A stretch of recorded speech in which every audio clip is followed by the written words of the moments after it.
Assalamualaikum warahmatullahi wabarakatuh. Dan apa kabar kalian semuanya? Semoga kalian semua dalam keadaan sehat-sehat dan bahagia selalu pastinya ya, insya Allah, amin. Sebelumnya aku mau ngucapin selamat datang di YouTube channel Keluarga SR. Perkenalkan, namaku Susan dan ini adalah suamiku. Namanya Trio Subekti, selalu dipanggil dengan nama Rio.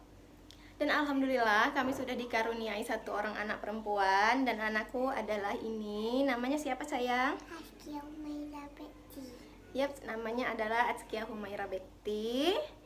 Selalu dipanggil dengan nama Azkia yang artinya pintar. Semoga Azkia tumbuh menjadi anak yang pintar dan soleha ya teman-teman. Mohon doanya, terima kasih. Kenapa YouTube channelnya aku bikin nama Keluarga SR? Karena singkatan dari keluarga Susan Rio, Susan dan Rio.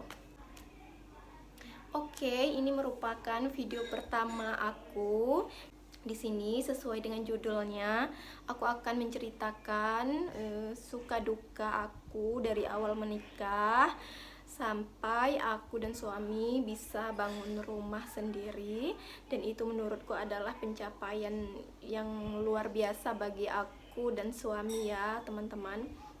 Karena walaupun rumahnya belum siap total, belum siap 100%, tapi alhamdulillah sudah bisa kami tempati dengan pekerjaan kami. Aku dan suami itu cuman PTT atau dikenal sebagai tenaga honorer, tapi alhamdulillah dengan hasil tabungan yang setiap bulannya kita simpan dengan cara main arisan dan kita tabung sendiri, akhirnya secara bertahap kita bisa bangun rumah sampai saat ini. Nah, aku dan suami menikah pada tahun 2015 bulan September, awal September tanggal 3. Jadi selama menikah sekitar 1 bulan lebih itu aku tinggalnya di rumah mertua. Karena di rumah mertua ada abang ipar juga yang sudah tinggal sama istrinya. Terus mertua aku dan mertua aku maksudnya mama mertua dan papa mertua. Terus ada aku dan suami. Nah, aku dan suami itu backgroundnya kan orang Jawa. Jadi kalau di aku nggak tahu fakta atau mitos, cuman yang aku dengar dari orang tua kalau dalam satu rumah itu nggak boleh ada 3 keluarga.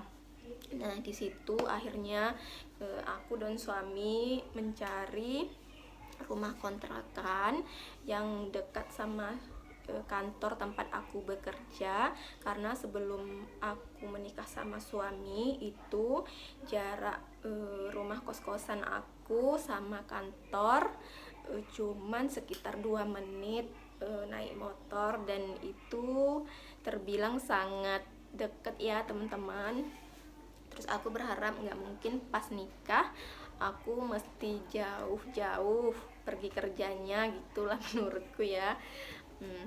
Jadi aku dan suami itu sepakat untuk nyari kontrakan yang dekat sama tempat kerjaku. Nah, kantorku ini adalah tempat dimana aku kuliah dulu ya teman-teman. Nah, untuk mencari kos-kosan yang dekat sama tempat kerja itu juga nggak mudah teman-teman. Kita udah nyari berapa lama ya, kalau nggak salah aku adalah dalam 1 minggu itu kita nyari terus, tapi alhasil nggak ketemu.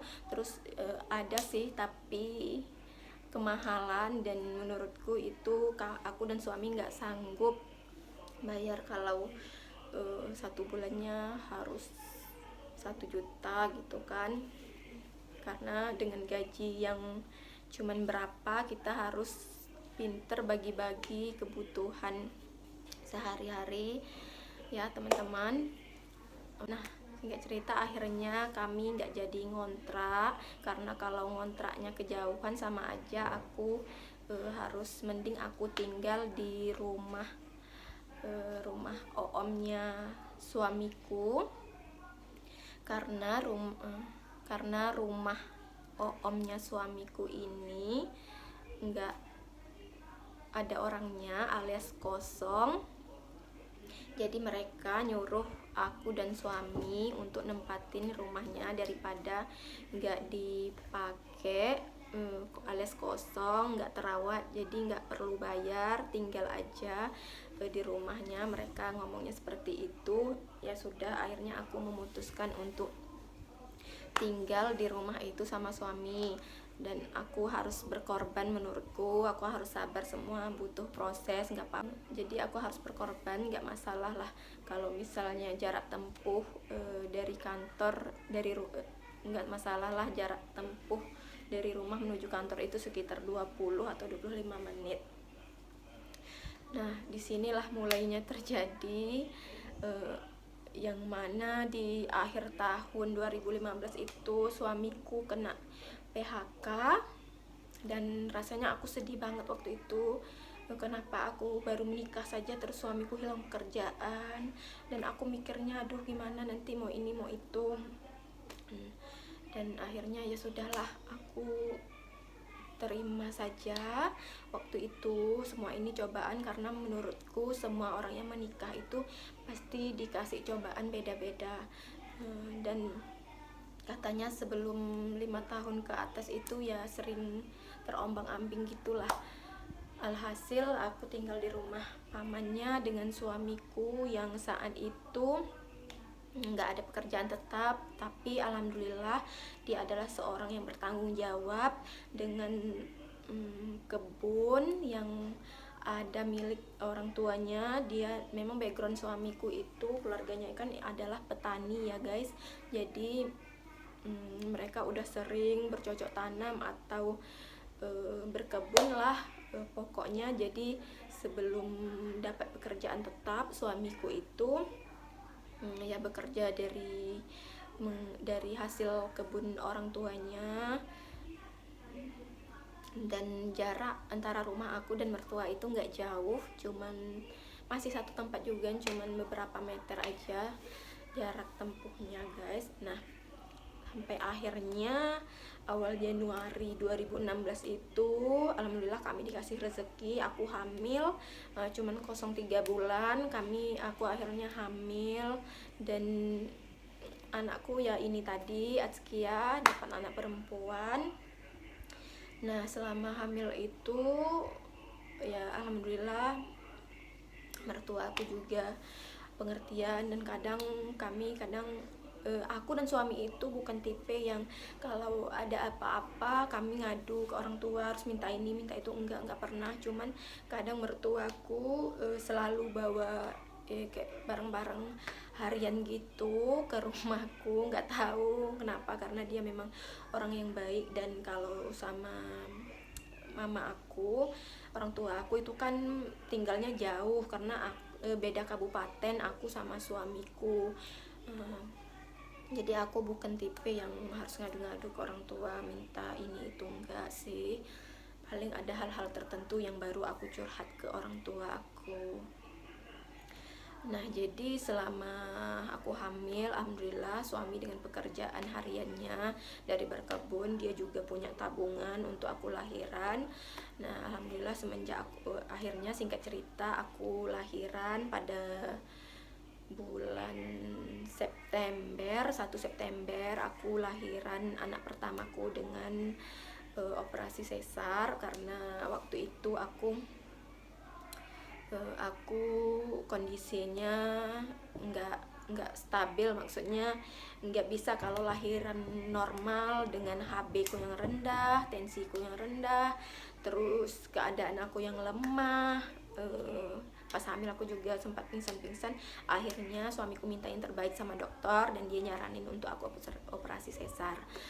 Oke, semenjak itu sesudah aku punya anak sampai umur anakku 7 bulan itu anakku dirawat sama suamiku. Dan di usia 7 bulan itu juga akhirnya usia 7 bulan kami juga dapat musibah di mana papa mertuaku meninggal karena jatuh, dan dia punya riwayat stroke. Akhirnya koma selama 2-3 hari di rumah sakit, dan dinyatakan meninggal. Waktu itu kami sangat kaget dan pastinya sedih lah ya. Mohon doanya juga ya buat mama mertuaku, buat papa mertuaku. Eh, Semoga sudah tenang di alam sana dan ditempatkan di sisi orang-orang yang beriman, amin. Nah, disinilah aku mulai, di usia anakku 7 bulan ini aku kerja. Waktu itu kan aku habis lahiran, aku cuti 3 bulan. Waktunya aku ngurus-ngurus anak, terus sudah 3 bulan aku masuk kerja dengan jarak tempuh yang jauh. Akhirnya aku cerita ke suami, aku kasihan sama anakku, masa kadang siangnya aku pulang dan kadang enggak gitu kan. Jadi jiwa keibuan aku meronta, aku nyari duit aja tapi anakku ya ampun gimana gitu kan. Hmm, Akhirnya aku musyawarah sama suami, ngomong gitu, gimana kalau kita cari tanah, nantinya kita bangun rumah di dekat kantorku aja gitu kan, aku bilang ke suami. Dan alhamdulillah waktu itu juga ada teman yang jual tanah dengan harga yang sesuai budget atau tabungan kita ya teman-teman. Akhirnya aku memutuskan untuk membeli tanahnya dulu di usia anakku yang masih beberapa bulan. Dan alhamdulillah suamiku juga di usia anakku 7 bulan ini, suamiku alhamdulillah ada terima untuk honor di salah satu instansi pemerintah daerah. Alhamdulillah itu sesuatu yang rezeki menurutku teman-teman. Aku bersyukur sangat, bersyukur sama Allah Subhanahu wa taala atas semua nikmat yang sudah diberinya hingga saat ini. Pesanku yang jelas, kita harus bersabar, jangan lupa berdoa dan berusaha, karena sesuatu tanpa karena usaha dan doa itu adalah hubungannya sangat erat sekali ya guys. Karena jika kita cuman berusaha dan tanpa berdoa, itu menurutku hasilnya nggak ada nikmatnya, sia-sia, maksudnya nggak berkah gitu kan. Kadang dapat hasilnya entah kemana-mana. Terus kalau kita cuman berdoa tanpa berusaha, itu juga menurutku nggak ada hasilnya semua kan sih. Masa kita cuman berdoa, cuman meminta, tapi usaha kita nggak ada, nah itu pasti akan lambat sekali ya teman-teman. Nah, akhirnya suamiku punya pekerjaan dan anakku ini aku titipin ke orang yang nggak jauh juga dari rumah mertuaku, maksudnya di depan rumah mertuaku. Jadi paginya anakku diantar ke rumah yang di depan rumah mertuaku dan sorenya dijaga sama mertuaku dan abang iparnya, karena pagi mereka harus kerja dulu terus siang stay di rumah jadi jaga anakku. Nah, akhirnya di sini kan setiap jadi aku dan suami itu setiap bulan pasti ada yang kami sisihkan dari uang gaji, ada tabungan. Maksud tabungan di sini aku dan suami itu main arisan. Nah, terus ada yang disisihkan untuk ngasih ke orang yang jaga, ngasih orang tua dan mertua juga. Terus untuk belanja kebutuhan sehari-hari. Alhamdulillah semuanya harus dicukup-cukupin ya teman-teman. Jadi ketika hasil tabungan kami udah sampai sekitar 40-an gitu, akhirnya kami coba 2018 akhir aku dan suami membuat pondasi rumah.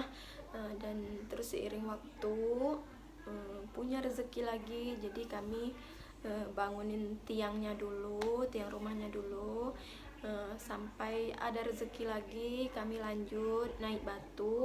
Dan begitulah prosesnya teman-teman, karena dengan budget kita yang cuman pas-pasan, jadi kita jangan takut mengawali atau memulai sesuatu. Berapapun yang kalian punya, kalian sesuaiin aja dengan kemampuan kalian. Misalnya kalian punya uang sekitar entah 1 juta gitu, gak apa-apa kalian stokin dulu batu atau pasir atau apalah, karena jika sudah jadi nanti kita bakalan semangat ngumpulin uang. Maksudnya yang biasanya dibeli baju atau ini, pasti kita mau mikir rumahku belum siap, aku mau ini itu ya, aku harus nyiapin rumah dulu lah, nggak usah ditunda dulu beli ini itunya. Coba aja, pasti kalian kalau sudah mencoba nanti insya Allah pasti, yakin aja pasti ada rezeki yang Allah kasih, rezeki yang tak terduga. Terus jangan lupa sedekah teman-teman, karena menurutku ini sangat sesuatu yang memang luar biasa, dan sudah ada janjinya juga, jika kita kasih 1 pasti baliknya 10, jika kita kasih 10 pasti baliknya nanti 100. Nah, yang penting kita hidup sabar, berusaha, jangan lupa berdoa, jangan lupa bersedekah juga. Oke teman-teman, jadi dari akhir 2018 kami memulai untuk membuat pondasi, terus seiring waktu sampai akhirnya tahun 2021 bulan Maret, kalau nggak salah tanggal 21 atau tanggal 22 Maret kami pindah rumah, dan itu adalah alhamdulillah pencapaian sangat luar biasa menurutku. Walaupun rumahku belum siap total teman-teman, tapi aku bersyukur banget sampai saat ini aku sudah bisa nempatin rumah aku sendiri, dan kami memang nggak pernah ngontrak. Bersyukur sama rezeki yang sudah dikasih Allah berapapun itu, tetap kami syukurin. Jadi aku di sini ingin memotivasi ke kalian semuanya, jangan kalian takut, karena awalnya suamiku tuh kan kalau aku bilang ayo kita bangun rumah, dia tuh udah nggak bisa nanti dek, bilangnya gitu kan, nggak bisa nanti mau ini nggak apa-apa, kita coba aja, aku bilang kita coba dulu dengan uang segini kita dapatnya apa. Kalau memang kita nggak bisa lanjut nggak apa-apa, kan bukan makanan yang bisa basi kalau lama gitu kan. Bukan pakaian juga yang kalau lama bisa lusuh atau apalah gitu. Yang jelas di mana kesanggupan kita ya udah di situ aja. Kalau misalnya kita cuma sanggupnya sampai pondasi, ya udah pondasi aja dulu, ntar kalau ada rezeki kita lanjut lagi. Kalau misalnya nggak ada, kita stop dulu, jangan dipaksain juga. Jadi menurutku coba aja dulu sampai di mana kita bisanya. Kalau memang nggak bisa ya udah stop dulu, kita nabung dulu atau cari solusi lain. Semua keluarga itu kan menurutku punya masalahnya masing-masing, dan pasti bisa mencari solusi masing-masing. Yang penting kita saling percaya, kompak suami istri itu adalah hal yang sangat penting ya teman-teman. Oke, aku rasa sampai di sini dulu video aku kali ini. Semoga bermanfaat buat teman-teman semuanya. Aku mau tanya gimana kalau di video selanjutnya aku bikin video home tour, atau aku bakal lihatin ke kalian gimana kondisi rumah aku sekarang, yang depannya belum diplaster, terus ya tentang rumahku lah pokoknya. Aku nggak tahu mau ngomong apa lagi, cuman intinya setuju nggak kalian kalau misal next video aku mau liatin ke kalian seperti apa kondisi rumahku sekarang. Jika kalian setuju, kalian tulis di kolom komentar bawah ya. Terus jangan lupa untuk klik like dan subscribe agar YouTube channel ini semakin berkembang, dan jangan lupa juga klik lonceng notification-nya agar teman-teman bisa ketemu aku lagi dan menonton video-video terbaru dari aku. Wassalamualaikum warahmatullahi wabarakatuh. Terima kasih sudah menonton. Semangat terus, jangan putus asa, yakin dan sabar. Insya Allah semua akan dapat pada waktunya. Jangan lupa berusaha dan berdoa. Sampai ketemu di video selanjutnya. Wassalamualaikum warahmatullahi wabarakatuh, dan bye bye.